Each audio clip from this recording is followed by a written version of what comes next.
Messi. El Pipa está habilitado. El Pipa, la pulga, pegale, pegale, pegale, pegale, pegale, pegale, pegale, cantalo, cantalo, cantalo, cantalo, cantalo, cantalo, cantalo, cantalo, cantalo, cantalo.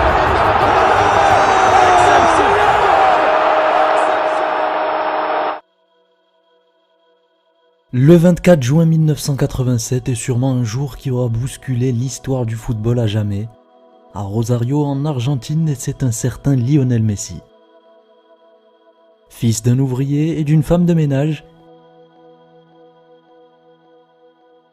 Léo est un enfant particulièrement timide et peu bavard, tellement en marge des autres enfants au point que son institutrice demandait à ses parents de lui faire voir un psychiatre.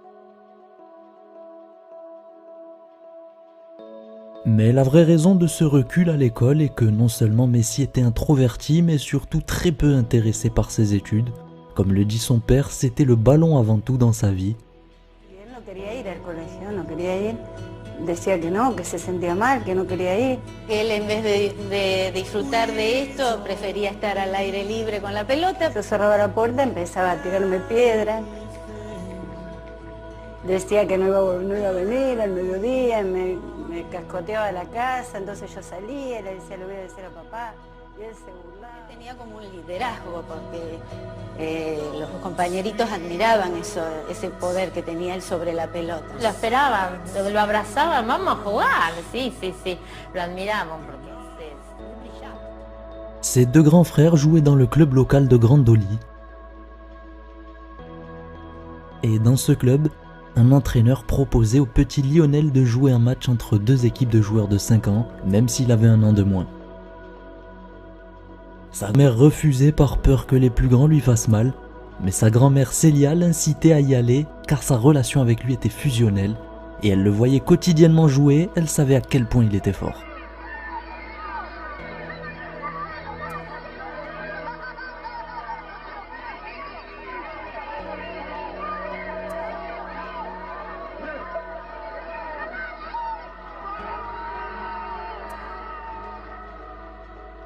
Era chiquito. Pero miro la tribuna y estaba pateando una pelota y a mí me faltaba uno. Entonces yo le hacía señas al referí que me esperara, lo esperaba que llegue y no venía. Entonces le pregunto a la madre si me lo prestaba. La madre no quería, dice no sabe nada, dice nunca jugó. Pero no importa que se quede paradito acá, le digo con tal que haga bulto. Y la abuela estaba con él. Y la abuela dice, prestáselo. Bueno, me lo prestaron. La izquierda, prácticamente le pegan las piernas. Entonces, le acomoda la pelota y sale en diagonal hacia el medio de la cancha, gambeteando. Los gambeteó a todo lo que tenía de camino. ¿Se notaba este tiempo que iba a ser algo distinto? Sí. Hace goles, hacía de 6, 7 goles todos los partidos. Era algo sobrenatural. ¿Cómo se siente usted cuando lo ve jugar para la selección o para el Barcelona? Me pongo como ahora. Me pongo a llorar. ¿Me entendés? Me emociono. Bueno, cuando era chiquito. Es tu pibe. Sí. ¿Y vos lo descubriste? Yo no digo que lo descubrí. Yo soy el primero que lo puso en una cancha.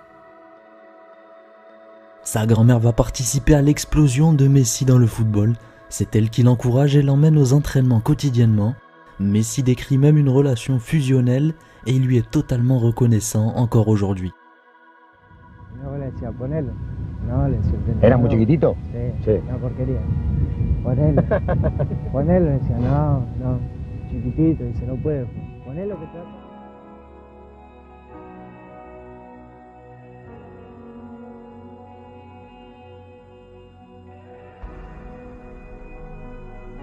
Le petit Léo reste pendant 3 ans dans son club. Tout le quartier venait le voir jouer, c'était comme un spectacle hebdomadaire. Le pressentiment de sa grand-mère qui lui voyait un grand avenir dans le football ne tardera pas à se réaliser et à seulement 8 ans, il est repéré par le grand club argentin local des Newell's Old Boys. Dans ce club, il se fait un ami, Lucas Scaglia, qui deviendra également footballeur professionnel, la cousine de ce dernier, Antonella Roccuzzo, est, comme vous le savez, aujourd'hui l'épouse de Lionel Messi. Léo intègre donc les équipes jeunes des Newells et commence à éblouir ses formateurs par sa qualité de jeu.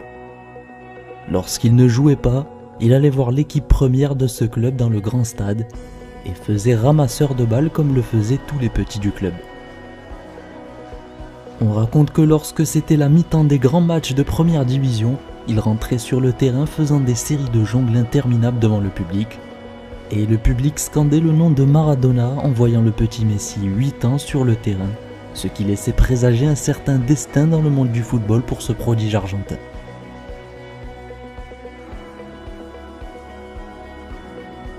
Mais 2 ans plus tard, les épreuves commencent à se montrer sur le chemin du petit Lionel qui se voit détecter un problème de croissance. Il mesure seulement 1m11 à seulement 10 ans. Une maladie hormonale l'empêchant de grandir qui compromet sa possible carrière dans un football sud-américain dans lequel les capacités physiques prédominent souvent. Ne pouvant pas grandir naturellement, un traitement lui est donc prescrit, mais celui-ci est très cher, près de 1000 € par mois à dépenser, et la famille de Messi a du mal à en assurer le coût puisqu'il est issu d'une famille très modeste. Sans ce traitement, Messi mesurerait aujourd'hui 1,50 m seulement. Les premières années sont financées par une fondation argentine, mais cette fondation met un terme à ce financement à cause de la crise économique. Ses parents, conscients du talent exceptionnel du petit Léo, cherchent alors pour leur fils un moyen de concilier ce traitement et le football. Mais aucun club argentin n'est capable de lui proposer le paiement du traitement. Malgré tout, à Buenos Aires, en août 2000, il intègre les divisions inférieures du club de River, où l'entraîneur Federico Vairo le demanda de lui-même.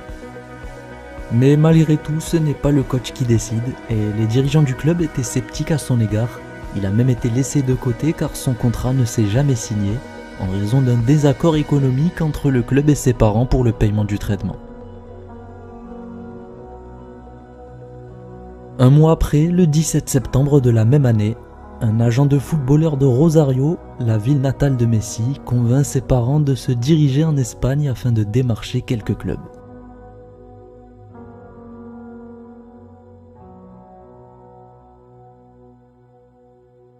Cela tombe bien puisque cet agent avait un contact en Espagne, à Barcelone, et il était séduit par une vidéo montrant Messi dans son jardin jonglant avec une orange, qu'il avait fait rebondir plus de 100 fois sur son genou, ce qui rappelait à ce recruteur les vidéos de Maradona au même âge. Ce contact bien connu au FC Barcelone pour avoir fait venir en son temps Diego Maradona et d'autres joueurs, a réussi à obtenir un rendez-vous auprès du club catalan pour leur présenter Messi et pour lui faire passer un test.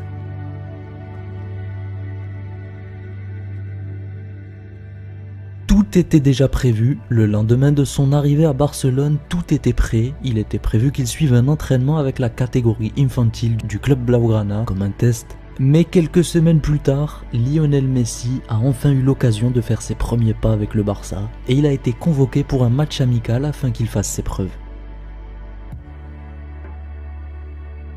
Ce fut un merveilleux début puisqu'il réussit à marquer 6 buts dans le match et à prendre les rênes de son équipe.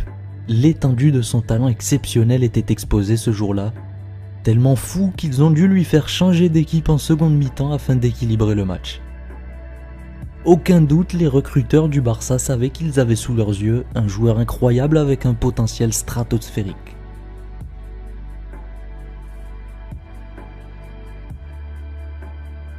Le 14 décembre 2000, lors d'une réunion avec ses parents, Horacio Gaggioli, représentant de Messi à cette époque, et Rechach, directeur sportif du club, réalisent enfin la signature officielle de Messi au FC Barcelone sur une serviette en papier dans un restaurant.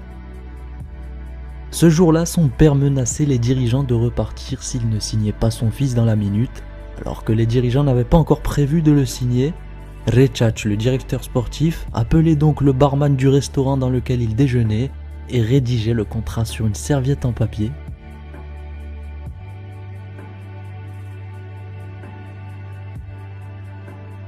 Messi intègre donc la Masia en mars 2001 en échange du paiement par le club de son traitement. À ses débuts à la Masia, Messi a fait équipe avec Gérard Piqué et Cesc Fabregas et il était dirigé par Tito Vilanova. C'était un début de rêve pour son premier match car il a marqué un but qui a donné la victoire de son équipe.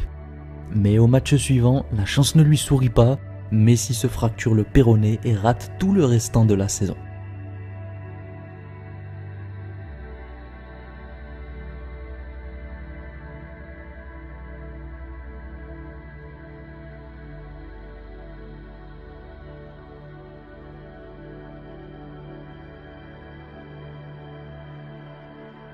La saison suivante, l'Argentin a été promu dans les catégories supérieures où il fait des ravages sur le terrain en inscrivant 21 buts sur 14 matchs, pourtant de retour d'une très grosse blessure.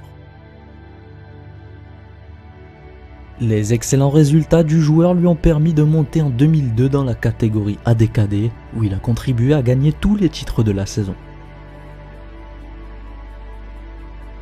Pour la saison 2003-2004, il a fait quelques temps dans la catégorie B des Juvenil. Mais ce qui est surprenant, c'est que ses capacités avec le ballon l'ont emmené à être surclassé immédiatement en équipe C du Barça, à seulement 16 ans, où il a débuté le 29 novembre 2003 à l'occasion de la 3e division espagnole. À ce moment-là, le sélectionneur des U17 espagnols s'était rapproché de lui pour voir s'il était apte à choisir la sélection espagnole ou non, alors que pourtant Messi n'avait même pas encore obtenu la nationalité. Va a ser diferente todo. El otro día justo hablaba con un amigo y me decía, mirá, si te hubiese quedado con España ya era campeón del mundo, loco. ¿Te dijo eso? Le digo, no hubiese sido lo mismo. El ser campeón con Argentina yo creo que sería algo único, algo único. Bueno, en realidad... No, ni lo hablemos, igual, me muero. Siempre conté la historia de que yo estaba jugando, tenía 15, 16 años y medio en broma, medio en serio me la tiró el técnico de la selección en ese momento, el Sub-17 creo que era, que justo el Sub-17. La progression de Messi dans le football s'est déroulée de manière explosive. Il est un des rares joueurs dans l'histoire du foot à avoir une petite histoire en catégorie jeune, car il a été surclassé de nombreuses fois dû à son niveau trop élevé par rapport à ses coéquipiers. À 16 ans, il était même déjà appelé plusieurs fois pour participer à des matchs avec l'équipe première, notamment le 16 novembre 2003 contre Porto. Et preuve encore une fois de son explosion rapide, la saison suivante, il passe directement en équipe B du Barça, le 6 mars 2004, et il a pourtant encore que 16 ans.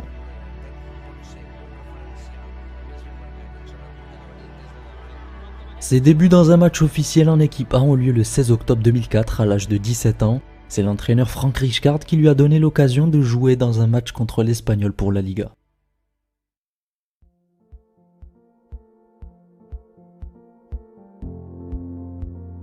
Son premier but officiel en équipe A est arrivé le 1er mai 2005 contre Albacete en Liga.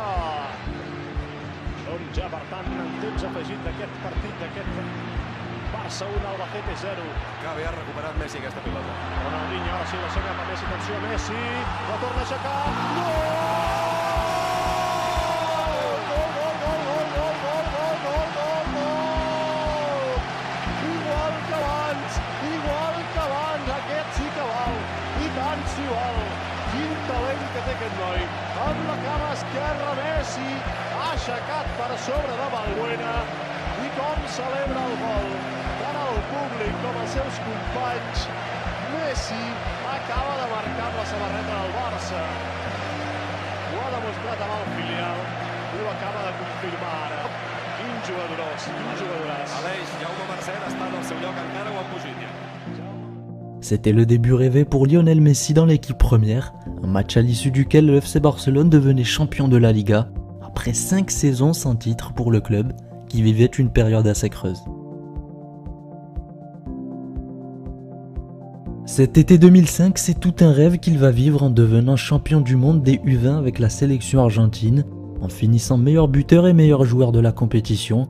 Le rêve se poursuit puisqu'un mois après, le 17 août 2005, il est convoqué par l'équipe première d'Argentine lors d'un match amical contre la Hongrie.